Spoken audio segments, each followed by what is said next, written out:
Hi, I'm Kathy Mills from Short Film Edits, and I'm here with Rachel Goodwin for an interview today. How are you? I'm doing great, Kathy. How are you? I'm good, thank you. We'll start the interview with saying we're having a little bit of technical difficulties, so if it cuts out, we apologize. Yes, please. Okay. Could you start the interview with introducing yourself? Yes. Hi, my name is Rachel Goodwin. I am originally from Houston, Texas. I moved to LA about a little under 5 years ago, and then I moved to China technically came here a little over 4 months ago, and I've been doing verticals for almost 1 year, but I've been acting since I was 6 years old. Lovely. You're the first interview I've had where we're on the same time zone. No, it works very well. When you told me 7 and I was like, "Oh gosh, I have to do all the math and the time conversions," and then I realized we're in the same time zone. Yep. Easiest thing ever, yeah. Plain 7 o'clock for the both of Yeah. us. Okay, so I have some questions for you today.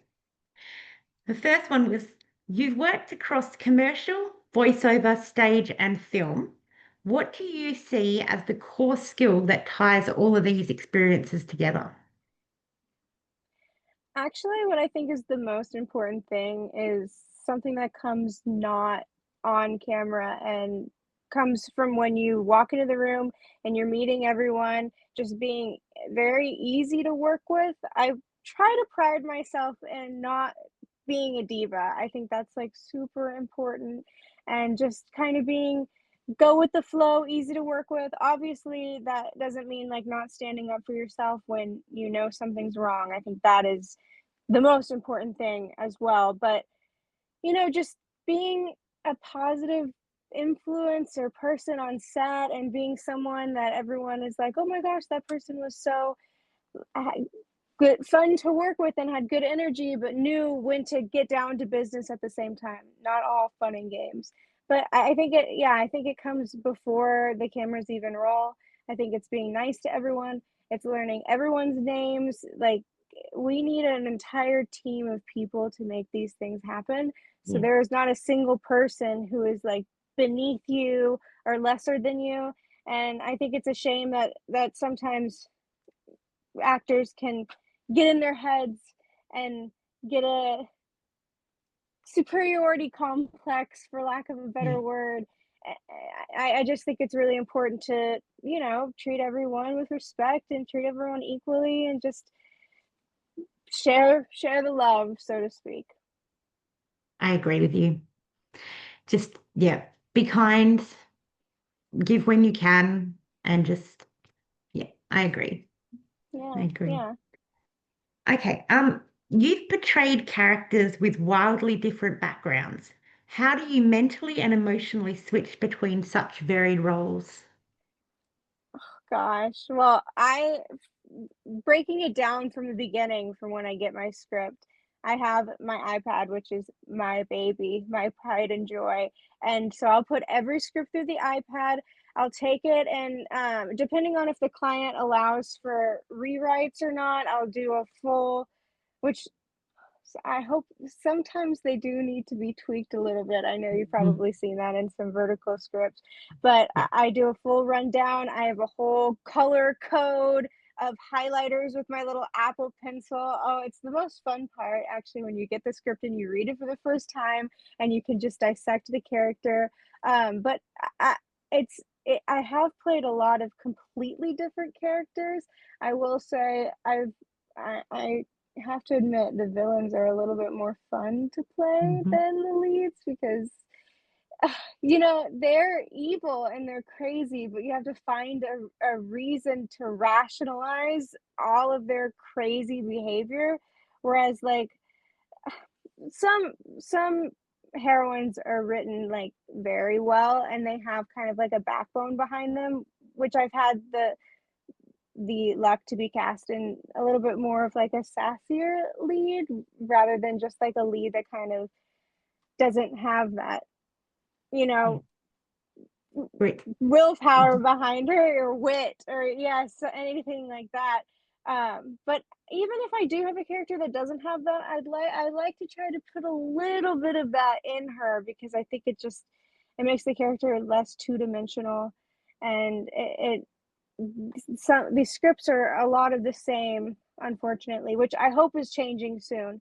But it does help when you can kind of tweak the character a little bit, see the character through your point of view, um, and then use that to kind of allow for some more reality to the character, less like just what's written on paper.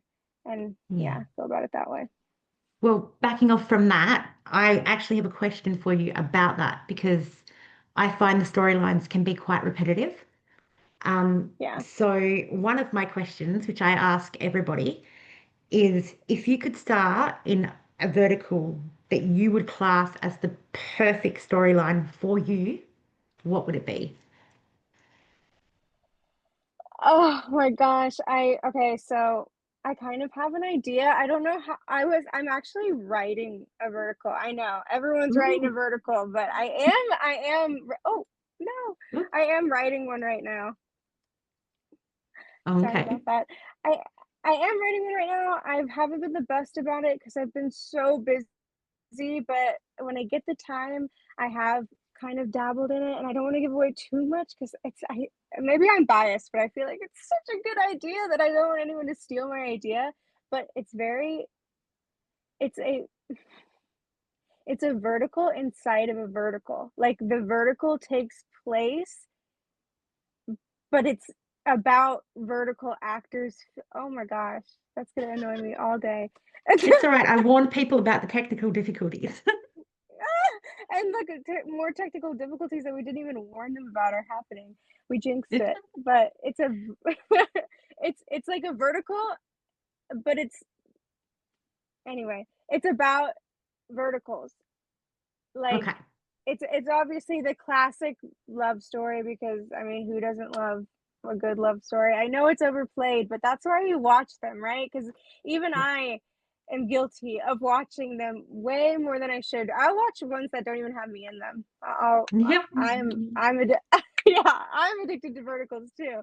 But it's like the two romantic interests are they're filming a vertical together, and one of them is like the lead and one of them is like a side character, but then like things unfold, things happen, and I won't give away too much, but I'm sure No, you can that's you can fine. guess. But I think it's fun. I think there would be a lot of breaking the fourth wall because it's a vertical inside of a vertical. I think there would be a lot of nods to the inside jokes of the vertical industry. I think it would be like I think there could be a lot of fun to play around in that and a lot of nods to the vertical world. So that, That's good. I was speaking to yeah. Daniel Bateman, and he said about creating a vertical on how to get into verticals, like Oh, that's how to awesome. become, Yeah. yeah, how to become a vertical actor. Yeah. So that's pretty Yeah. cool. Yeah, that is cool. Because everyone Mm. has a different story of how they got into it, right? So Yeah. that would be Everyone has cool. their own story. Hmm. Yeah. Okay. With the amount of travel that you do for work, how do different city atmospheres influence your creative process and role choices?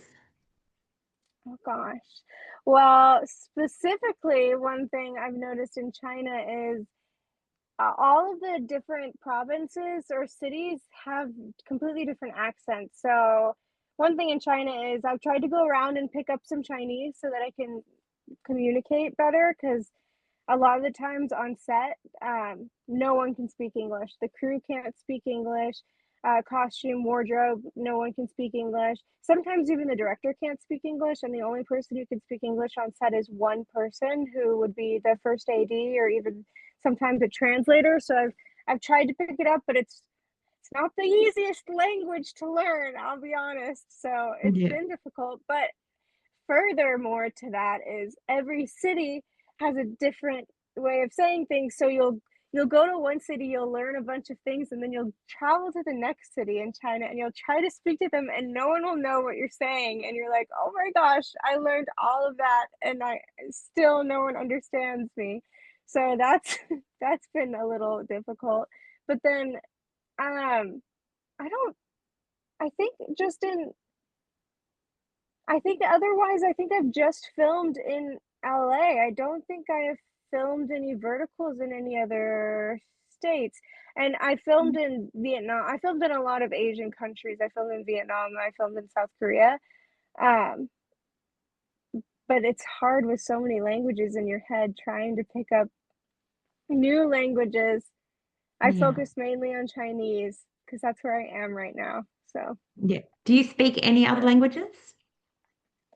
I speak a tiny bit of Spanish, but I thought I spoke a tiny bit of Spanish, but now being in China, I realized that I actually speak more Spanish than I thought I did because sometimes people will speak to me in Chinese and I'll think of the answer in Spanish for some Oh, reason, just because I'm like, how do I answer in not English? So yeah. that I've noticed, yeah. Oh, okay. Um, what genres or character types are you eager to explore next? That's a good one.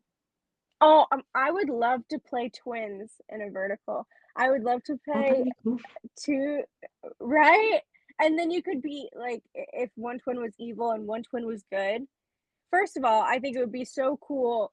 Some people are like, that would be so much work. That would be like twice the amount of work and screen time. I'm like, that sounds like the most fun challenge ever. Yeah. Deciphering the two characters, making them totally different, but also forming a relationship between them, even though they never act together on camera because they are both you. So that would be impossible. Oh my gosh, but I think that would be so cool. And I then you mean, could do both, I've seen the Parent Trap, and Lindsay Lohan managed to do it. right? But she was both good, right? And one of them wasn't Yeah, she was evil. both good, but she managed to be on screen at the same time. But I think you need a bigger budget for that. Oh yeah, bigger budget. And she was like what? Probably less than 16 in that It was too. her debut. I think it was her first ever movie, that one. I I didn't think. know I think. that. Wow. Well, I would love to follow in her footsteps. I think that would Yeah, be so cool. that would Mhm. be. Um, which recent project challenged you creatively the most, and how did you grow from that experience? Hmm. I did a project with Kiki Frags, Yes. Fragnoli, of course. I wouldn't say a challenge in like a bad way, but this one was really fun because the director, it hasn't come out yet, but the director basically let us rewrite the entire thing, and we Oh, had cool. such a good time. Oh yeah, Yeah. and we just hammed it up. We were the two villains together, and we wrote in this entire bit. I don't want to spoil anything. I know I already said Mhm. that, but I really don't want to spoil it. Oh my gosh, we were cracking up on set. It was it was one of the most fun sets experiences I've ever been on. Just like being able to have that creative freedom and being funny. It was like stand up every time we went on camera. And nothing was ever the same. We were just throwing Yeah. everyone for a loop. We would just do like crazy things that everyone behind the camera would be like, oh my gosh, keep rolling, keep rolling. That's amazing. That's amazing. Oh, it was so much fun. It was a challenge though, only because we would do such funny things and then we'd be like, how do we top it? How do we how do we make them laugh even more than last time? So yeah, that one was fun. Challenge in a What good made way. them Yeah. make the decision to completely rewrite it? It wasn't like they were like, "Can you?" It was more like we were like, "Well, we have this good idea and we have this good idea." And they were like, "Oh my gosh, what other ideas do you have? Like what else? You know what, you guys, y'all just run with it. Do what you want." And we were like, "Okay, if you want us to do whatever we want, like we'll give you a show. We'll show you." So That's it really was cool. it You was wouldn't get that chance often. no, not at all. And I think it helps that we're in China, so a lot of the times the scripts will come and they're written with a lot of traditional Chinese um language and metaphors and things that don't really suit an American audience. So during Yeah. like the table read, they'll ask like, "Does this make sense?" or "How do you feel about this?" And so they trusted us a lot to kind of be able to take it and make it our own. So that was That is really, really really cool. awesome. That is really, really Hmm. cool. And I don't think you could have picked a better co-star than Kiki to do that with because he's pretty amazing. So, Oh yeah, certainly. And so funny. So, so funny. well, I can't wait to see that one. That's for sure.